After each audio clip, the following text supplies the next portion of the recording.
kalau disebutkan bahwa ini membebani APBN bukan seperti itu. Ini adalah pengeluaran rutin belanja yang memang yang diperuntukkan bagi teman-teman ASN dan pegawai negara yang sudah pensiun begitu. Jangan sampai ada hal-hal lain yang kemudian terkorbankan. Sekali lagi khususnya bagi penerima manfaat atau pensiunan gitu.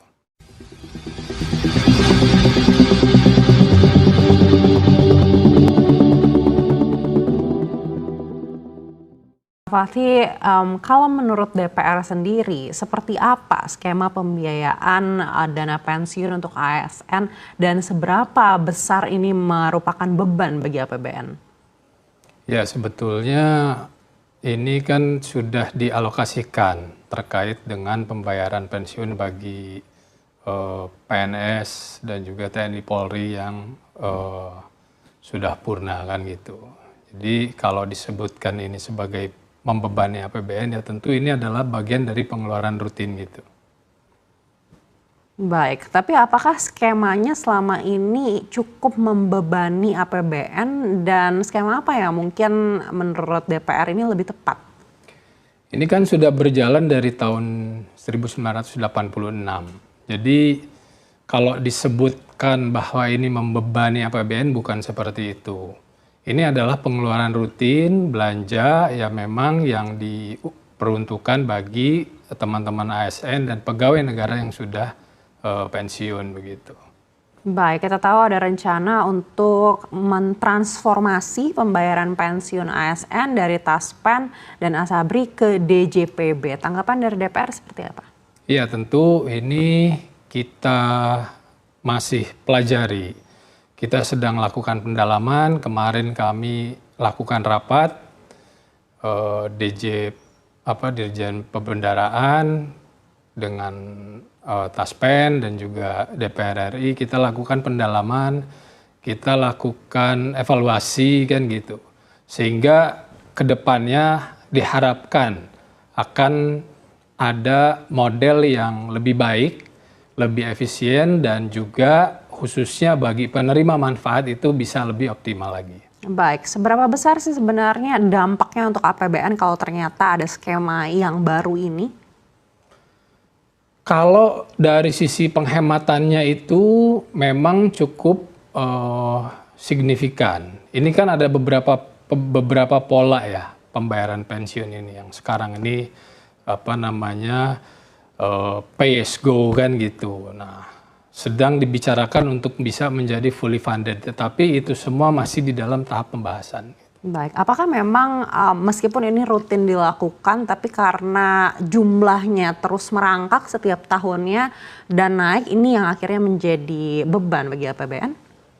Iya, ini sekali lagi bukan kita sebutkan ini sebagai sebuah beban gitu ya. Memang ini sebuah pengeluaran yang sudah rutin dilakukan. Namun kedepannya kalau memang ada metode yang lebih efisien, kan kenapa tidak dilakukan gitu. Nah, ini yang sedang kami evaluasi sekarang. Baik, lalu risiko apa yang menurut DPR ini mungkin terjadi apabila terjadinya transformasi atau perubahan skema? Ya, yang dikhawatirkan adalah terkait dengan pelayanan kepada penerima manfaat. Kita ketahui bahwa Taspen ini kan sudah cukup lama dan berpengalaman di dalam mengelola pensiun kan gitu. Dan juga pelayanan masyarakat ini pensiunan kan taunya ini sekarang sudah terbentuk gitu pola yang sangat lama lah, hampir 40 tahun kan gitu. Nah, sekarang dikhawatirkan bila mana ada perubahan ini yang akan menjadi permasalahan gitu. Sekali lagi yang kita harus pikirkan adalah upaya efisiensi ini harus pada akhirnya memberikan manfaat bagi orang-orang ataupun para penerima manfaat yang pensiun. Baik, kita tahu Taspen dan Asabri ini sebelumnya juga membuat kepercayaan masyarakat ini sedikit berkurang begitu terhadap institusi itu begitu. Tapi kalau memang nantinya akan dialihkan ke DJPB, DPR sendiri melihat kemampuan DJPB seperti apa, apalagi juga dengan mungkin pegawai yang ada di dalamnya begitu. Apakah juga bisa mengemban tanggung jawab ini? Iya, memang DJPB ini kan sifatnya administratif, pencatatan keuangan kan gitu. Pencatatan perbendaharaan kan gitu. Nah ini yang kemarin juga sempat kami singgung saat rapat dengar pendapat kan gitu. Ini yang ingin kita ketahui, seperti apa rencananya kan gitu. Bila mana dilakukan pengalihan, tentu kita mendukung semua upaya efisiensi, pasti kita dukung. Namun demikian jangan sampai ada hal-hal lain yang kemudian terkorbankan. Sekali lagi khususnya bagi penerima manfaat atau pensiunan gitu. Baik, apakah menurut Anda ini juga memang terkait dengan kepercayaan terhadap institusi Taspen dan juga Asabri yang mulai berkurang? Saya kira kalau memang terkait dengan masalah kepercayaan itu perlu kita pisahkan ya Mbak ya gitu. Artinya kalau ada oknum-oknum yang memang berbuat salah dan sekarang juga sudah dihukum kan gitu. Saya kira itu tidak fair juga kalau misalnya kemudian karena perbuatan 1-2 orang institusi menjadi korban. Nah yang menjadi fokus ini adalah ke depan bagaimana untuk bisa mengelola pensiun, bisa menjalankan memberikan manfaat kepada para pensiunan dengan lebih efektif gitu. Sehingga jika bisa dilakukan efisiensi, maka kan anggaran tersebut bisa kita realokasikan untuk hal-hal lain yang lebih penting. Baik, tentunya tugas DJPB nantinya ini tidak hanya sekedar untuk melayani pensiunan, tapi juga bagaimana caranya bisa mengelola risiko investasi yang ada begitu. Apakah kemampuan yang ada saat ini menurut DPR sudah cukup untuk ada di DJPB? Itu yang menjadi concern sebetulnya. Yang pertama terkait dengan pengalaman di dalam mengelola ekosistem ini. Yang kedua risiko investasi kan gitu. Itu salah satu concern juga.